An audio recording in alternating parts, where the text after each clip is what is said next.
Hi, I'm Tim. Welcome to Watchbox, and thanks for logging on. If you love this watch, email me, tmosso@thewatchbox.com. It's in the description below. It's your purchase and pricing email question line for buying this or any watch you see on any Watchbox platform. Reach out to me directly, tmosso@thewatchbox.com. Today we are discussing a gorgeous and arresting Audemars Piguet Royal Oak self-winding. This is the 15400 OR with the rarely seen blue dial in combination with red gold. This is an extraordinary watch. Well, we can argue over the definition of rose and red gold. In juxtaposition, the two seem so striking that this watch may as well be on fire. The intensity of the gold, the depth of the blue, and the wearability of a watch that's 9.8 millimeters thick, 41 millimeters in diameter, and though broad, still viable on a smaller wrist at a lug-to-lug measurement of approximately 51.5 millimeters and 53.9 from link to link. That is the rigid span across the wrist. Now, while it's a big watch and it wears more like a 43 round than a 41 is rated, I can still wear it on my 16 centimeter circumference wrist. The timepiece could probably be worn on a wrist as small as 15 centimeters circumference. I wouldn't necessarily go any smaller than that, but distinct from the 42 millimeter offshore, the watch is very flat in its 41 millimeter iteration. This is emphatically a bridge between the traditional 39 and the 42 millimeter offshore size. It has an incredible mass to it. The amount of gold and the integrity of its construction, both reassuring you know where the money was spent. Taking a look at the bracelet, you can see these are hand finished. It takes 9 to 11 hours to finish a Royal Oak bracelet, depending on whether it's in steel or a precious metal.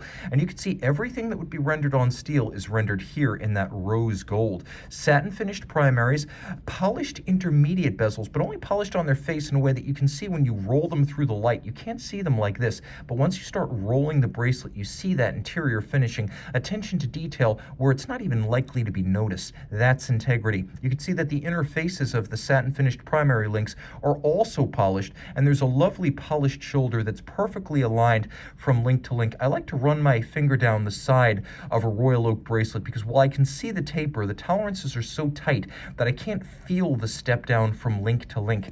And note the alignment of the expanding bevel of the lug hoods down the profile of the bracelet. It's gorgeous. There's vertical satin finish on the sides, and as you can see, removable links on Audemars Piguet watches continue to be fixed by screws rather than pin sleeves, so they haven't cheaped out the way Patek has.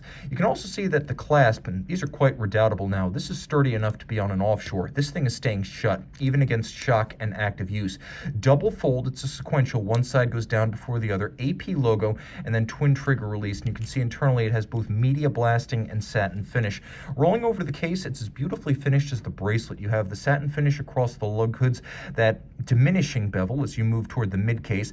As with all Royal Oaks, the bezel gasket is slightly expressed as a hairline black slit circumferentially, and then you have that vintage diving helmet inspired rounded octagonal bezel that has been the calling card of Gerald Genta's most famous design since the first one in 1972. Satin finished on the top, polished on the edge, rounded on the side, and cut off sharply on its top.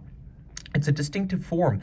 It has recessed gold bolts, and they are white gold bolts that contrast nicely with the rose gold. You can see that the satin finish is vertical, and if you were to look at the lug hoods as well as the bezel, the satin finish continues seamlessly from one into the other. All of the hands, the logo, and the indices are red or rose gold to match the case. And then you can see in the 15400 generation, AP got around to making a date disc that's the same color as the dial. The blues, which are challenging to galvanize, and this is the blue dial here, generally offered to marquee dealers or AP boutiques. You don't see too many of them kicking around because the rejection rate of the blue galvanized dials is fairly high.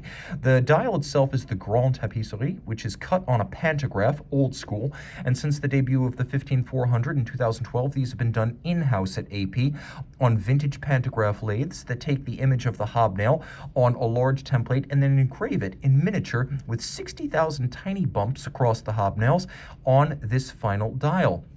Now, the watch has a screw-down crown and a 50-meter water resistance, so when you have screw-down crown and 50 meters, that is safe for surface swimming.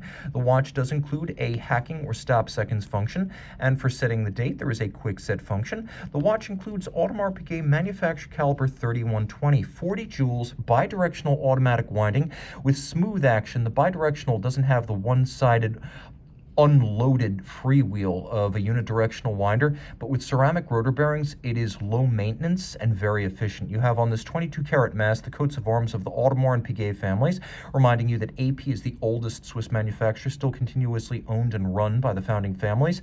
The watch has a 60-hour power reserve. It beats away at 21,600 vibrations per hour, and it's rugged with a full balance bridge and a Gyromax-style free-sprung index and balance that makes it very shock tolerant. It's also handsomely executed with engine turning on the base plate, a machined but neat bevel, black polished screws, and then Côte de Genève across the bridges.